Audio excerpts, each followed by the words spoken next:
Today's CLC is meant to be one where I'm modeling the good, the bad, and the ugly, maybe, about how we want the CLCs to move forward. Because as we move forward, the collective members will start to facilitate something that they want to share with the community that's a representative example of the work that they do.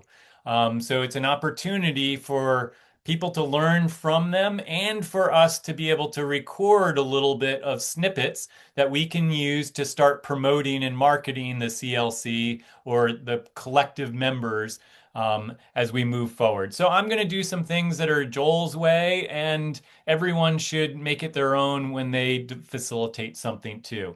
But today's session is going to be around leading through change, or how do I navigate through change. It's going to be a little bit of a personal experience for you. And it's also, I want us to explore how this is about how we transition through change and how we might need to transform or how we are transforming on the journey. So, basic purpose and objectives here. Um, I'll let you read them for a moment. I've been talking. We can say these many different ways.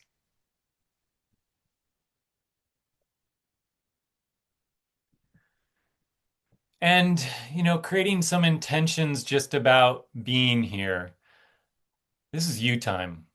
I'm going to share some slides, some stories to frame and prepare you to think about what you're experiencing right now. And then we'll go into a breakout group. So there'll probably be about 10 to 12 minutes here that I'm kind of rolling through some slides. If you want to learn more about some of the concepts, reach out to me, look at the conscious leadership tree. And the second bullet is really important to me because it's about what the leadership forum community is about. There's times when people are provocateurs or facilitators, and they might be in the front of the room. But I can guarantee you that every time that I'm facilitating or somebody else is facilitating, together we're making the meaning. So it's about a co-creation journey. So this is an Eastern saying around the teacher and the student create the learning. As I said earlier, this is a leadership learning community. And when we think about change, transition, and transformation, today is a practice opportunity for you to lean into how you want to show up, how you want to connect with other people, how you might want to try on some new skills. Maybe it's listening more, maybe it's talking more, maybe it's being more concise, maybe it's anyway, any number of things. But this is a practice opportunity. So here's the question that I want us to just sit with for a moment.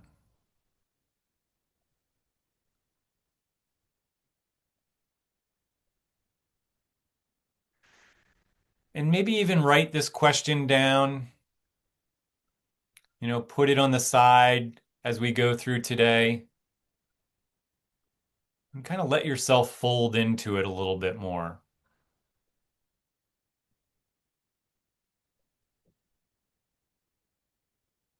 And as we start to explore this, many of you have seen me use this before, but our leadership journey, our conscious leadership journey, and our journey in life is generally going from me to we.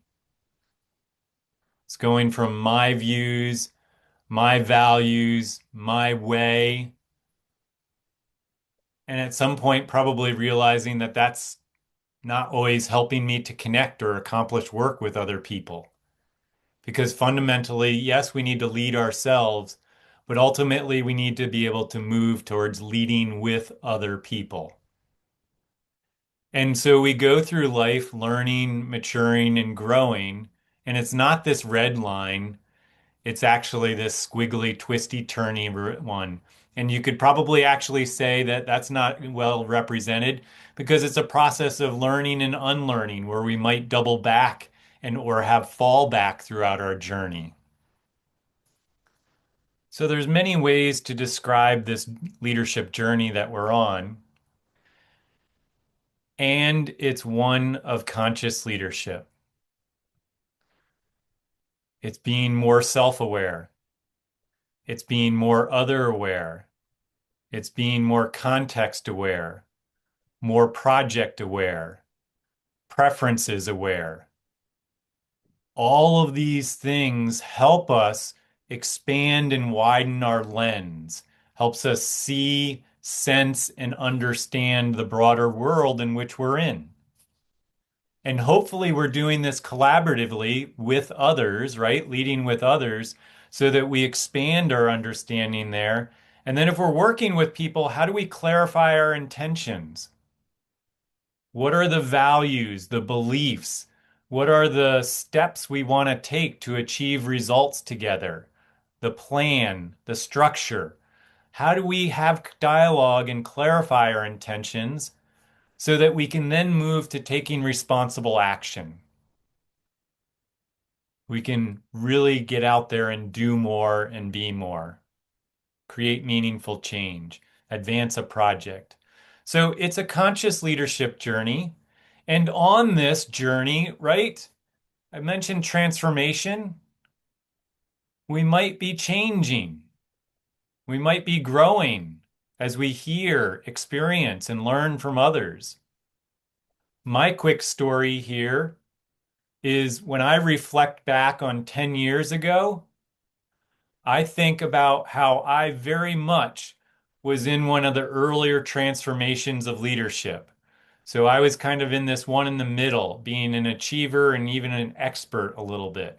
So these seven transformations of leadership that I'm having some fun with visually and graphically comes from Bill Torbert's work. He wrote a Harvard article that I'll send after this, but he talked about these seven stages that we all grow through. And we don't all get to the alchemical level, and it's not a linear journey, just as I depicted in my drawing earlier. But, in the beginning, of our journey, we are kind of selfish. We're trying to win for ourselves. And that's not bad. That's needed at times. But the story that I was getting to around being an achiever and looking back 10 years ago was when I was working with Lyndon and some other people over at the Center for Creative Leadership. It's like some of what I needed to do is keep achieving, keep growing. How do we grow this line of business? How do we create more impact in the world? I desperately wanted to grow the work and democratize leadership. I still do. And I'm now, over the last year or so, been really able to slow down and be much more intentional with how I can do this, how I can better partner with other people. So there's a lot that goes into this me to we journey. So I've been reading Think Again. Uh, Many of you have probably read it by Adam Grant. And the first chapter, when you open it up, starts with this quote: Progress is impossible without change. And those who cannot change their minds cannot change anything. Me to we. If I'm stuck in my own thinking, my own beliefs, and I'm not opening up and being curious, then I'm not able to potentially think of new strategies or accept other strategies to address the challenges that we're living through today.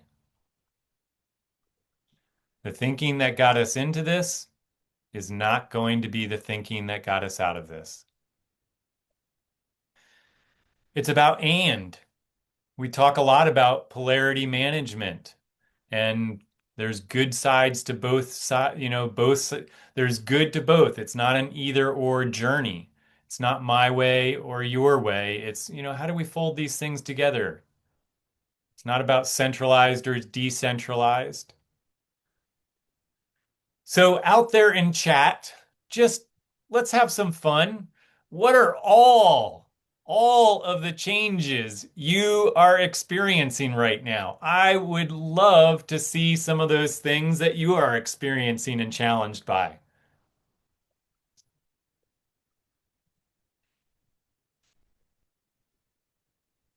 This is a participation moment, and you can choose not to change. An individual's almost demands exploration of mindset. Thank you, Charlie. So what are those changes you're experiencing? So maybe Charlie's starting to reference some of the changes in his mind. Learning to tap dance. My God, Steve, that's a great one. That's filled with change and coordination in a totally physical way. Fantastic. So what are those changes out there? Come on. Rapid, yes, technology. And I'm trying to keep up with these now. Ambition outside the expected path. My body is changing. Yes. I'm crafting a new way of thinking. I'm managing my skills. Yes. Collaborations and joint ventures. Being more choosy about my work and time. All is big. You know, let's go out politically. Let's go out globally. There's internal changes. There's external changes. There's changes going on in our world. There are so many. Okay, so here's your next question. How many changes are you experiencing? Drop a number out there. What are all the different changes you might be experiencing?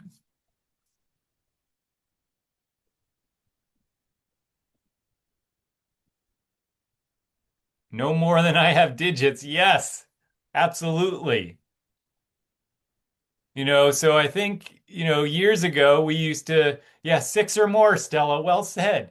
I mean, there's so many, and yet it's so hard to focus in on one or two because there's so much coming at us right now. Yes, literally every day, many changes. Change is constant, to Lyndon's point. So part of the message there is how do we get more comfortable and understand change? That's some of what we want to be thinking about. So I facilitated some of this with Brianna, who's on here when we were out at Block. There was some rifts that took place, and she and I were facilitating some programs out there. And I loved William Bridges' model here to help us understand, the endings, right? When change happens, we think about the transition that people need to go through. And so, what do I need to let go of? And my daughter's name is Elsa, so I love Let It Go as a song, right? So this one kind of sticks with me. And some people can move through these stages a little bit faster. And what I've learned about the neutral zone and how uncomfortable it is, it's how do we lead with curiosity, inquiry, exploration, and how it's a great opportunity for innovation. And then as we get to that new beginning, what's exciting? What's my specific role in there? How can I support this new vision? So there's many different ways to think about this. I'm listening to Richard Rohr right now, and he talks about order to disorder to reorder. You can hear Kurt Lewin's framework there, freezing and unfreezing too. So how do we remember these things on our journey when we're trying to go from here to there? There's only about another minute here. So Spark is a tool that I've used. We will not have time to use Spark today, but for those of you who know the Center for Creative Leadership's tool around Visual Explorer, it's a digital version of this. And so I have used it in helping people navigate the change that they're going through. And so you can see there's three different questions that align from here to there. And it's where were you at the start of your journey? Where are you now? And where do you want to be in the future? So let's start to think about the mystery of our change and journey that we're on. Here's another one for you to sit with just for a second.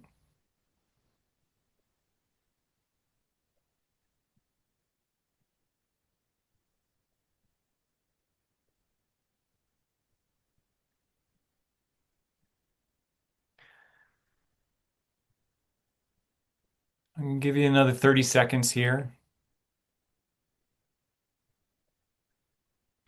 but be thinking about the change that you're experiencing right now. Where were you at the start of it? Where are you now? And where do you need to be in the future?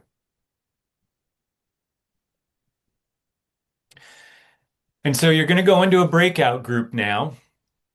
And Here are a few questions that you can ponder in there.